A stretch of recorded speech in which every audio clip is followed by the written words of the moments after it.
Hey, welcome to Common Ground, the podcast where we put aside political divides and focus on the national security threats that impact all of us. Because whether we like it or not, our adversaries don't care about our political affiliations. I'm Shane McNeil, and as always, I'm joined by my co-hosts. Amandalynne Davis. Logan? All right. And a brief introduction to why we're here today is to talk about academic espionage and national security, something that is not generally touched on.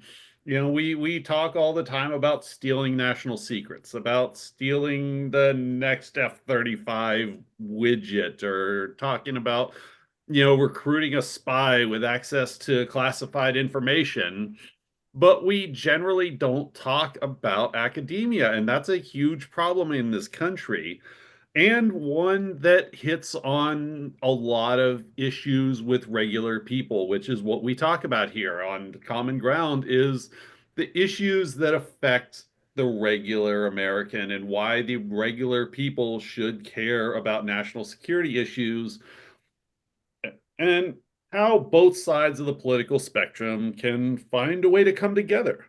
So let's have a conversation. Let's dive into why why is China's infiltration of American academia a problem? Academic espionage is a real problem that is ongoing on a daily basis. And, all of us are in academia. We are doing this because we go to school together. And, we started the Sentinel Research Society in a university because that is a place that this stuff matters.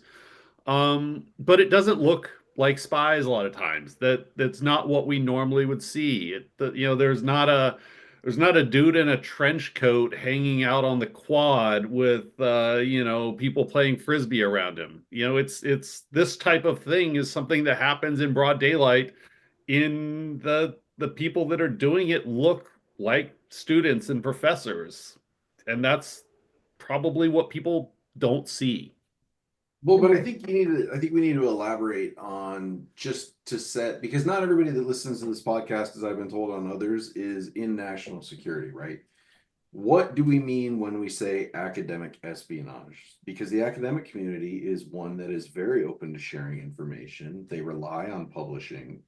They want their research in a lot of cases to benefit all of mankind. It's very magnanimous. They're very open. They want these things to be out there for the whole world to see. And I think in some cases, academically, and I've certainly experienced it since I moved into this level of academia, the drive to write, the push by your school, the push by your peers, the push by so many people because they want to know what you think. Obviously, you're getting a PhD, you do thinking on these things. Why not share it? Logan, And I can't imagine one of your peers pushing you to publish. yeah, yeah. I'm a huge, for those of you that don't know me, I'm a huge privacy advocate. I like to keep my mouth shut for the most part. I don't like attention. I like to just do my thing and go out and touch the grass, as Amandalynne said, right? I like Yeah, to go touch the do other grass, feel things. the Yeah, rays. yeah. I go skydiving, I go shooting, I do all sorts of things that aren't this, right? But I don't think that the academic community is really aware of what espionage, academic espionage is, or how it's bad, or the threats, I should say. So yeah, that you bring up an excellent point, and I think that is part of the issue that we're dealing with today is how do we convey that message, right? Because it's not a simple one. Because if you're an academic and you're working on a cleared defense project, right? You know that you have to protect something, that and in the process of you know applying for the grants and getting accepted into all of the clearances and all of that whole process, you kind of know, okay, yeah, there's spies out to get me because I'm doing this like thing that's different than the other academics, right? But your regular day-to-day academics, you probably don't think about or have any reason to think about the fact that, yeah, there might be somebody trying to steal what you're doing, right? But there's a reason there's a reason that your research that you were doing at your university is valuable. If there wasn't, you wouldn't be doing it, right? Your research that you are doing at your university that you are responsible for and have a duty to is paying you to create something unique, something original. You're generating intellectual property. You are, contributing to contributing to society, all right? And by doing that, you are creating something that somebody wants, and that somebody, and especially things that other countries want. And there's a reason that, United States has some of the best and most sought after universities in the world, is because of the research that we do at these universities and in academia in the United States is unique. It's cutting edge. And it may not be classified because it may not have been developed for a national security purpose, but that doesn't mean that it's not incredibly valuable to our adversaries, and it doesn't have the potential to give them a leg up over us by them if they were to steal it. Yeah. Well, but also I think that the power of being a professor at a school or an academic is that you have the ability to touch and influence so many people's lives.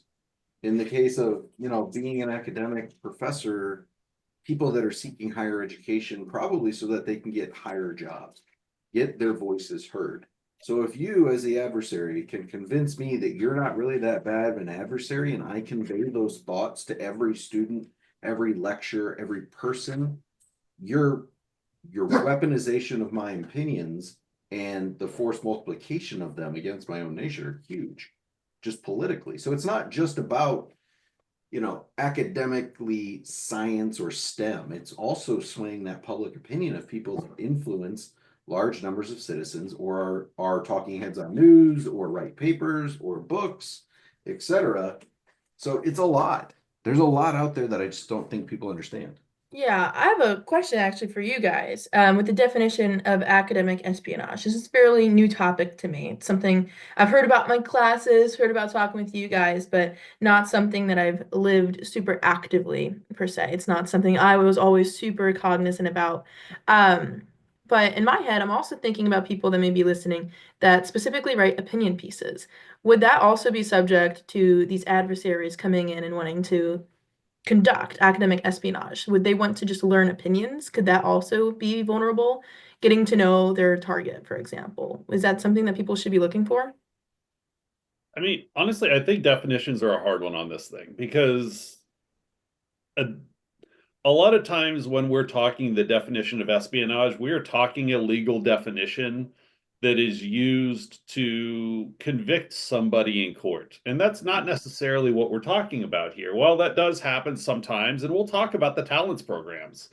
And there were some issues with that did lead to court cases, but a lot of times that's not what we're talking about. And so when we're defining something, it gets more into a gray area on this topic. And when we're talking, it's hard to define something that's gray, right? And that's the nebulous nature of this is what creates a situation that is hard for us as, national security professionals to convey that message to the academic. And it's funny that we're talking about academics as a they, and we're sitting here and we're like, we are academics. We Like, all are. we're very much academics. We're part of that group. We have two doctoral students and a graduate student having a conversation about how somebody else is an academic. I It's prefer us the too. We term are also part of this. I prefer the term scholar practitioner. Thank you. All right, all right. Because yes, Get Uh, into the you're so semantics. academic. uh, But there is, I think the definition of espionage, and this is Logan's soapbox that I'll go on to forever, is that a lot of the things in national security are still prescribed by the Cold Warrior generation. And I love them. They did some really cool stuff, guys, but let's update. Let's move forward and include other things like misinformation, disinformation, because the actual definition of espionage is the practice of spying or using spies, typically by governments, to obtain political and military information. So political information could be the opinions like we talked about. It could be getting a student body's opinion or a sensing of where the nation feels about if the government does impose a tariff, how is the public going to react? Because public opinion in an elected society means a lot.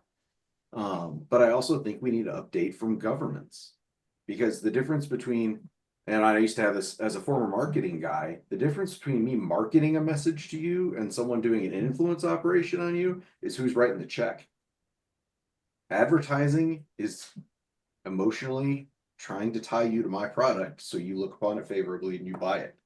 I mean, Apple is one of the best examples of this. Apple has this super green image, and yet they make their phones in China where they had to install suicide nets on the buildings to keep people from jumping off. Yet somehow their marketing team is phenomenally well placed to just do these things where no one ever talks about that. Nobody ever talks about the fact that their phones are made in China by people that have horrible hourly rates, horrible living conditions, and yet it's fine because I love my new iPhone, right? So I think we need to update the definition of espionage. I think that we need to do a better job of educating the public on the threats that are out there, but you have to be careful so that they don't just roll their eyes and say, "Oh, Logan, you're national security. You think there's somebody behind every tree." Well, sometimes there are people behind the trees, right? But they're not always behind the trees. I think that a lot of academics are there for the right meaning. But that doesn't mean that in a nation like communist, let's not forget it's communist China, if you get a visa, you were briefed before you left. And when you come back, you will get debriefed and you will cooperate, or you and your family will go live in a camp at best case. Worst case, you get killed. It's not a voluntary society of cooperation. So whether that's working in a lab, working in industry, or working in charity even, you are a tool for the government. They do not have a choice. And it's not the Chinese people that are bad. It's the Chinese Communist Party. Those are the ones doing these things, not the people. So I think you need to be clear there. Making that distinguishment, yeah, that's Right. important. In the meantime, as you know, because redefining things in the government, especially at the top levels of the government, generally does take time. It takes policy changes, it takes legislation. I think there's a way to look at this a different way in the short term, because we're saying, okay, well, espionage, it has to be related to the government. Well, we are a we are a government in the United States of, by, and for the people, right? And so when you target the people, you are targeting the government by that definition, right? So if you are trying to influence people, the something that's frequently left out of counterintelligence, but a common tool that we are seeing China and Russia use through their intelligence, services, is malign influence, right? That the influence of the American people, and by influencing the American people, they influence our government.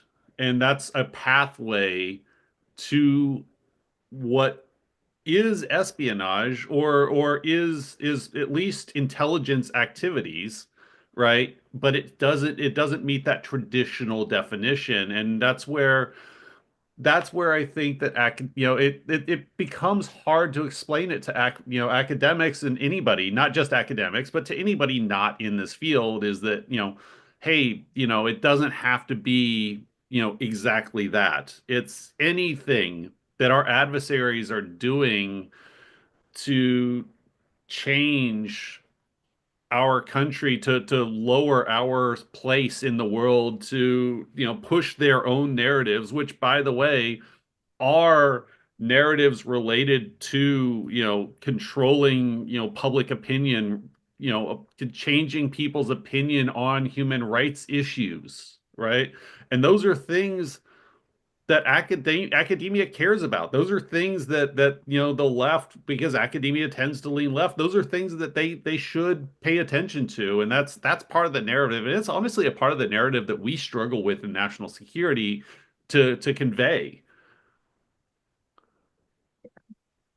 Very interesting. Yeah, and like you had said, Shane, in regards to Logan's comment, like it does take some time to define these things, but I think getting a grasp of what it looks like now, currently, different programs that are happening currently, helps us kind of get a bigger picture of A, what's happening, and B, what to look for in the future in case it starts to evolve again. Because we're in such a fast-paced society and we don't want them to get a step ahead. That's the last thing I think any of us would want. So staying on top of it and having this conversation and getting people involved in it, I think is quite important. So I'm excited to learn more. Yeah. So there's kind of three things that I want us to talk about today. The first one I touched on briefly is how China recruits researchers and students through their talent programs, something the FBI has talked a lot about, but has not necessarily been conveyed well to academia, even though that they've put out websites, and I know that a lot of the agents I know have gone to campuses and tried to convey that message. It hasn't necessarily come across well. There's also the aspect of how they steal intellectual property and research from U.S. institutions. That is a problem that we have to deal with. And then Logan touched on this very briefly, is how they influence what can and can't be said about China on college campuses, right? These are generally places that free speech is supposed to be foundational, right? You're supposed in order to drive academia, you're supposed to drive free speech. And if you can't say negative things about China, how can you actually have a true, open, and honest conversation? So let's start with the talent programs, because this is basically where China is just waving cash in front of some of our smartest people, and saying, "Hey, you know, why don't you come work for us instead, or work for us as well?" Right? Um, so China, for quite a while now, has been aggressively using, talent recruitment programs to attract scientists, professors, researchers, and even graduate students like Amandalynne. Not I you, mean, it's not me, You. guys. Don't like worry. you, because the that was, at one point it was called the Thousand Talents program, but that's the most well-known one and the most concerning. It promises high salaries, it promises research funding, it promises prestige, all things that academics need. Many recruits are allowed to stay in the United States. Because it allows them to keep access to American grants, labs, research facilities. But, and there is a giant but on this one, they're required to share their discoveries with China first, right? They often can't disclose their participation in these programs to their employers in the United States. And a lot of them are asked to recruit their colleagues, sometimes unknowingly. I think that what America does really well is innovate, even in the fledgling nation of espionage, starting with the OSS and the Jedburghs. That was not our thing. It was not. We took it from someone else, and then we innovated and iterated to a much better process. And the same with technology. And other governments don't have the ability to innovate as well as we do. At the same time, if I'm an opposition person, why would I want to waste my scientists figuring out ABC when I can let you do that for me, and I can steal it and I can apply all of their energy, not burned out, not exhausted, fresh eyes, fresh minds, to making it better. And I don't spend millions and billions of dollars in research. It's way easier and economical to steal than it is to innovate myself. Yeah. And we're I know a lot of people are probably thinking this is like a thing that only happens in, oh, they're probably going after like MIT or something like that. And that this is like a very, minor thing. That is, I don't think that that's what we're talking about here either, right? That this is not something that the average academic wouldn't encounter. They're looking at recruiting across multiple levels. Any established professor with grants and labs, postdocs, grad students in high value research areas, AI, biotech, aerospace, quantum computing, not the things that we know anything about, At least, I like to sometimes pretend I do, but not enough that anybody would, confuse me with an expert. But and this one's a little touchy, and I do want to I want to couch this one a little bit, but Chinese nationals in United States universities, who are sometimes coerced into cooperation. Now, the reason I'm careful to say that one is that a lot of times when we talk about China, it is portrayed as a racial thing, and that we are attacking the Chinese people, right? And that makes this conversation hard to have. But Be- that's their goal. yeah, and that's That's the goal, is to yeah, make that it conversation makes hard to it, yeah. have. And that's why I gave that disclaimer earlier. It's not the people. In Yeah, fact, I'm sure if any of them would like to report what they're going through, there's some great 1-800 numbers out there that they could call, or their local FBI office. But it's not the people. A lot of yeah, them are coerced. You cannot blame someone for a threat to their life reporting back to their government. I mean, a lot of people would call that patriotism for their country. It's their country. They're not your nation, right? So, forced or not, it's going to happen. But it's not the people, it's the Communist Party of China that is yeah. the Mhm. problem. That's a There's very important distinction to make. Yeah. It is, and there's a reason at least we used to say, PRC when we were talking about China, was because when you say PRC, you're referring to their government, right? This is a problem with the Chinese government, not a problem with the Chinese people.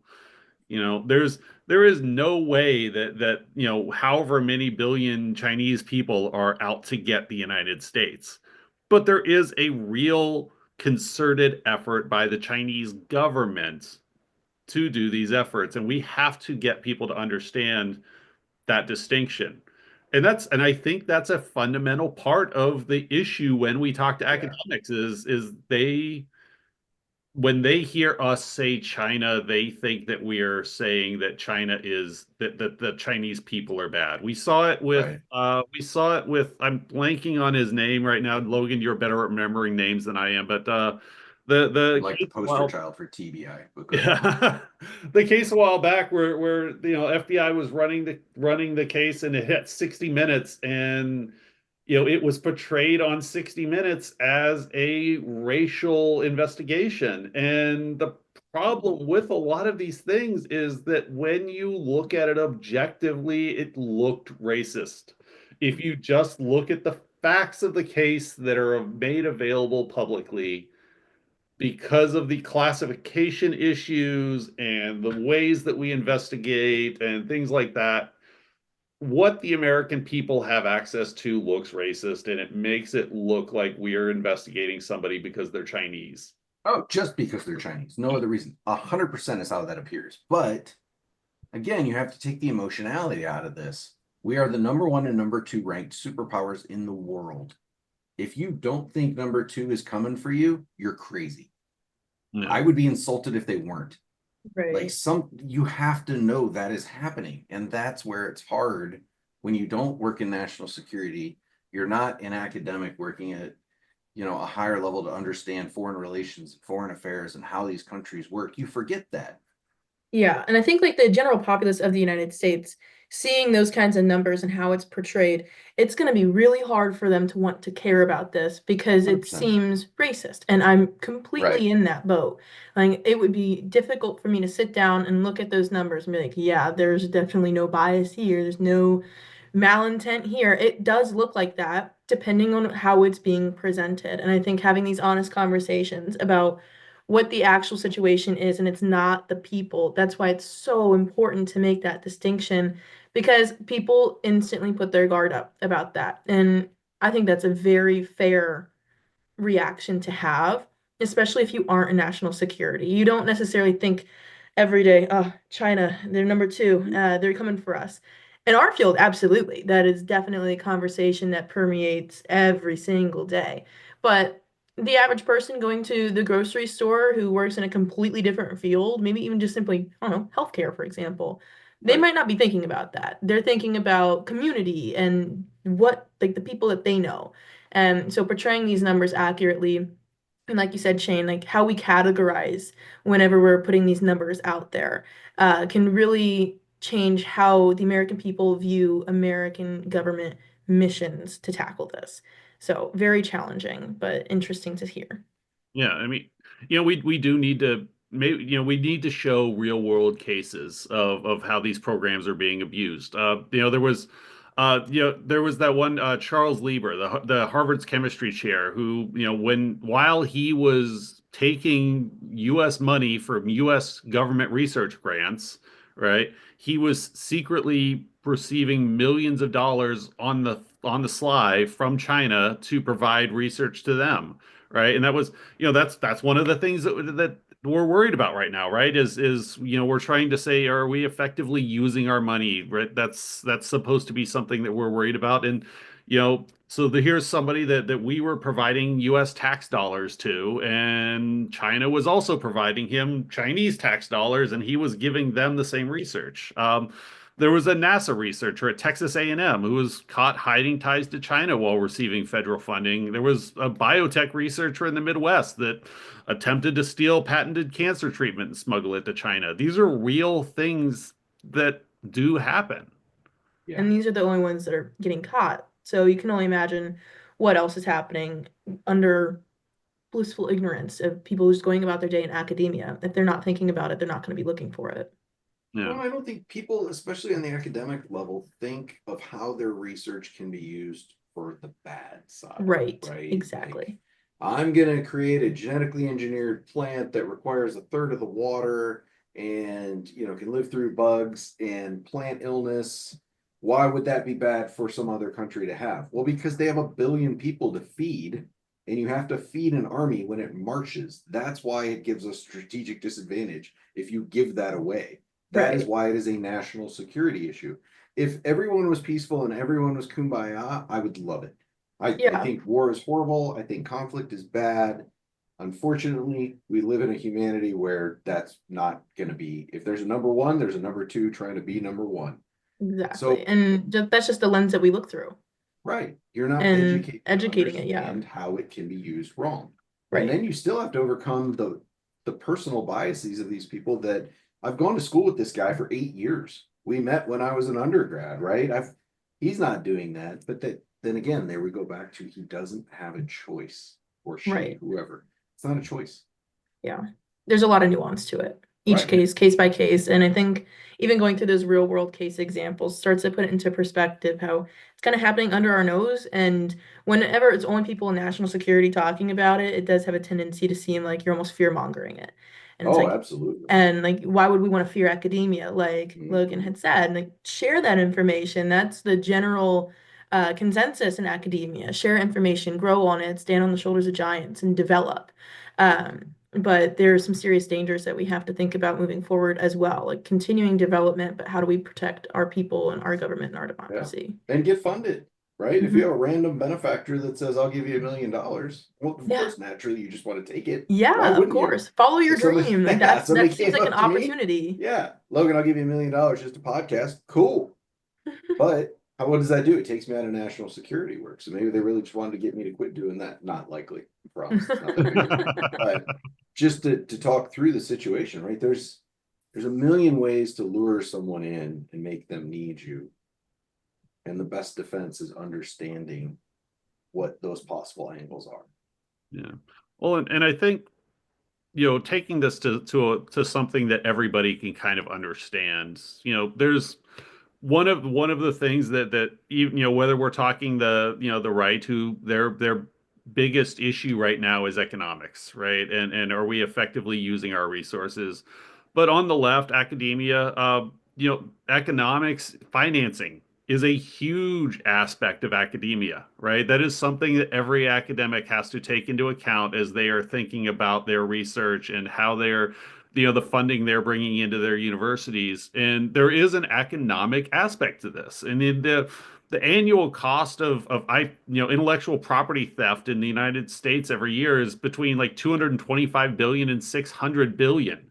Right? There's a massive financial cost to the United States that China is imposing. And On top of that, there's also, if you want to get the latest, if you want to get research funding, you have to be doing the most cutting edge research. Well, China is leapfrogging US research institutes because instead of spending time and money developing new technology, they just steal the next thing that they need and they leapfrog ahead of us. And their universities and their academic research institutions are leapfrogging ahead of ours. And so no longer is that American university at the forefront of research. And we're seeing this across a lot of industries. Artificial intelligence, they've stolen US research that fuels Chinese AI advancements that we saw recently. Biotech, American medical breakthroughs are being commercialized in China first. And, for us, military technology is something we care about. Stolen blueprints for stealth fighters, hypersonic missiles, cyber warfare tools. It's across the board things that are causing economic damage to the United States, to academia, to universities, that is making a real problem that everybody on the political spectrum should be able to recognize. But also, in order to get funding, you have to know what I'm working on. So how do I tell you what I'm working on without giving away the secret sauce or that we're doing something, Yeah. right? I can't. And the government's not going to fund me. And I'm not sure I want government money because a lot of academics don't want that tie. Look at Google's backlash when they found out that they were doing government work on the side or in secret, right? Some people don't want to be associated with government work, so they can't get the money there. So what choices do I have? Yeah. I have to tell people what I'm doing. I have to speak loudly about what I'm doing and market myself. And I've got to take money when it's offered. Yeah. And money talks. China, they're Right. funding US university programs that and schools don't want to lose that funding, right? I mean, that's Mhm. no school can afford to lose funding, especially these days when with some of the stuff we're seeing. And then there's the culture that they're exploiting as well, which is academic culture prioritizes openness, like you just said, right? They exploit that inherent culture, and then on top of that, we've already touched on the fact that there's that political backlash, right? Nobody wants to look racist by saying I can't hire a Chinese researcher, or I can't even hire an American researcher who has associations with China because I might be discriminating, right? Nobody wants that today. Well, nobody wants that ever. Right. But that is something that is real, and it's causing the universities and sometimes the companies and research institutions not to fight back against this.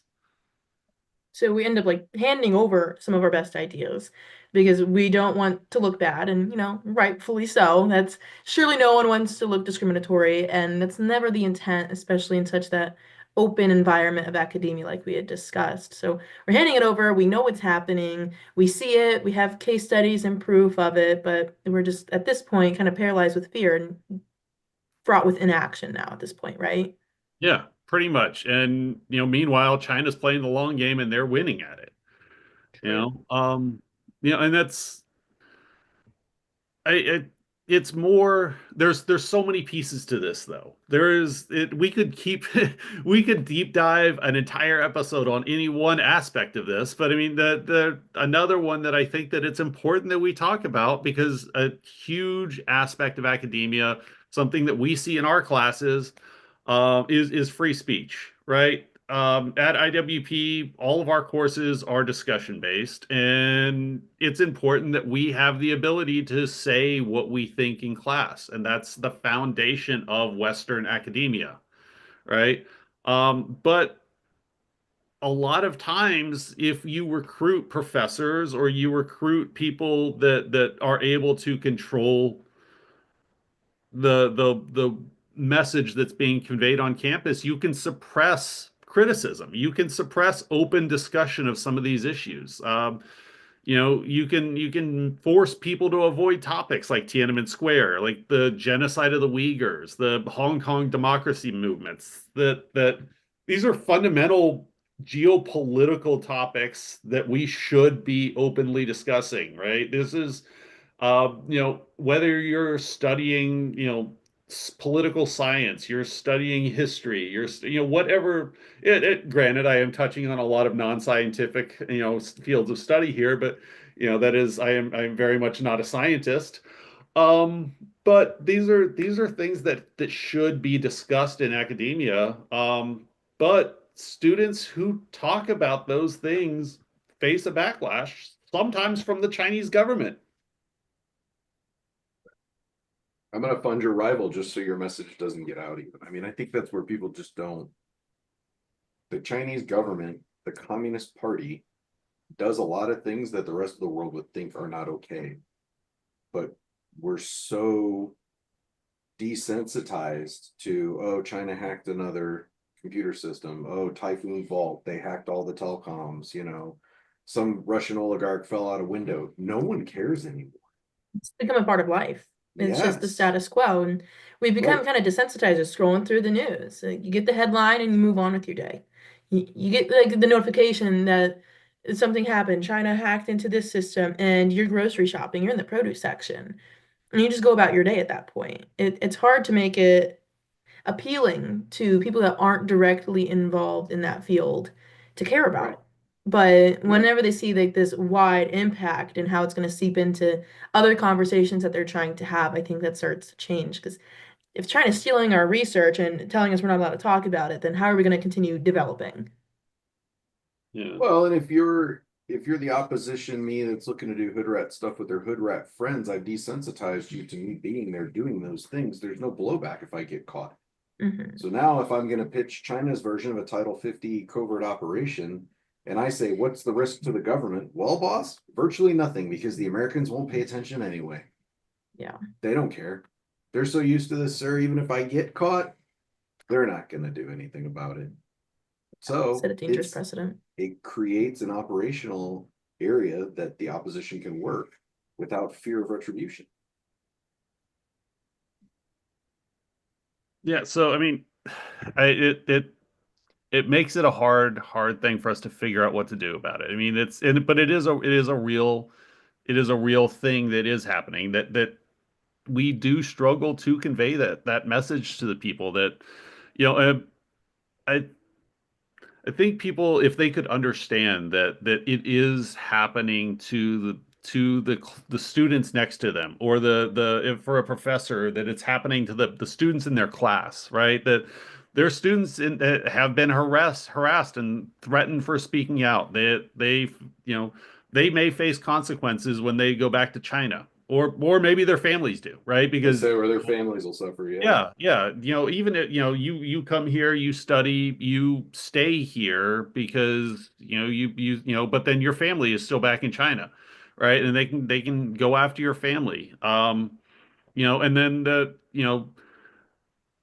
there's the funding issues that we've touched on 1,000 times, that I feel like we're, beating a dead horse on funding.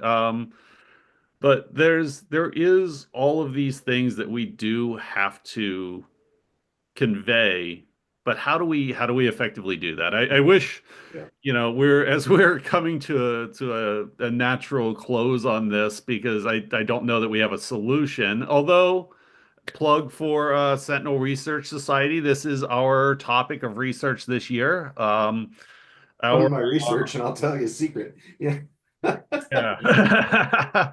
Our research team Okay. at the Sentinel Research Society is doing research on this very topic, and hopefully they will come up with a way for us to convey this message to academia, because I don't think that we have it sitting here having this conversation today. No. No, it's definitely a complicated issue with a lot of variables. I think that national security needs to get over the reflex of the Church Commission and start talking more to academics, become part of academia, and that can sometimes be a harder translation than even joint service operations between, right? You've got academics and PhDs that have spent their whole lives in a lab and are brilliant, and then I'm going to send some dude in there who doesn't know what a flux capacitor is versus a quark, right? Like it's a totally different navigation. So it almost to me needs to be a subset of national security with an academic liaison background of, hey, sir, I understand you're trying to do research and I understand your research needs to be funded. Let me show you some other ways. than taking money from a foreign government, right? There's solutions there, but it's not an easy problem set to work. It's just not. I that reminds me of a guy I was talking to. There's a CISA, right? The CISA or whatever. So yeah. Yeah, and he was telling me that when they have meetings, because they have a lot of big brains over there at CISA, and they have people who are required to sit in all of the meetings that they have, who basically translate extreme intellectual academic thought into people language. And I think they're called like I can't remember. It was a funny name off that I can't remember off the top of my head what the title was, but basically they're a smart person translator for the rest of us. Maybe we need something Yeah. like that. Well, it's a different area of study, right? They might Yeah. understand a genome at a base level, but I can't send him into a bar to talk to a Russian. So, different skill sets, different mentalities, different vocabularies on this stuff. It's a Takes a lot. village. Takes a Yeah, village. it's a lot. And I'm not saying it's not, but I think that if we get rid of some of the scars left over from the past and we start engaging these people, and I think that's why IWP is so important too, right? It's mostly people that are in the space, from the space, or going into the space.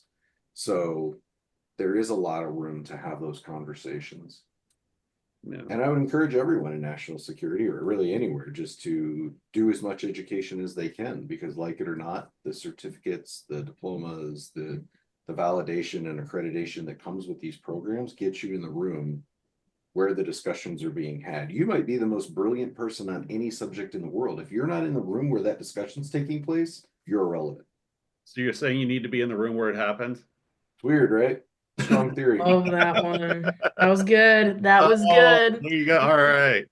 So basically, the takeaway I think today, China's playing the long game. They're stealing our innovation, shaping global narratives in their favor. Our taxpayers are literally funding China's technological rise. And if we don't start protecting our research, we're gonna lose our competitive edge permanently. Um, we appreciate the listeners for joining us today. We've talked about how China steals U.S. research. Next time, we'll be talking about how China and Russia manipulate you personally. We'll be going into social media, cyber tactics, algorithm-driven narratives, and our adversaries know exactly how to influence what you think, feel, and do. So if you've ever found yourself doom scrolling at 2 a.m. and wondering, why am I so mad at this random person? Our next episode is for you. All right, that's it for today's episode of Common Ground. If you found this discussion insightful, make sure to hit that subscribe button so you never miss an episode. We're here every other week breaking down the national security threats that impact all of us, no matter where you stand politically. And if you liked what you heard, leave us a review. It helps more people find the show and join the conversation. Plus, we promise to read every single one, unless, of course, it's written by a bot from Beijing or a Winnie the Pooh costume. You can also follow us on LinkedIn and Blue Sky for updates, behind the scenes content, and more ways to stay informed. Got a topic you want us to cover? Let us know. We love hearing from our listeners. And remember, national security isn't left or right, it's about all of us. Until next time, let's find some common ground.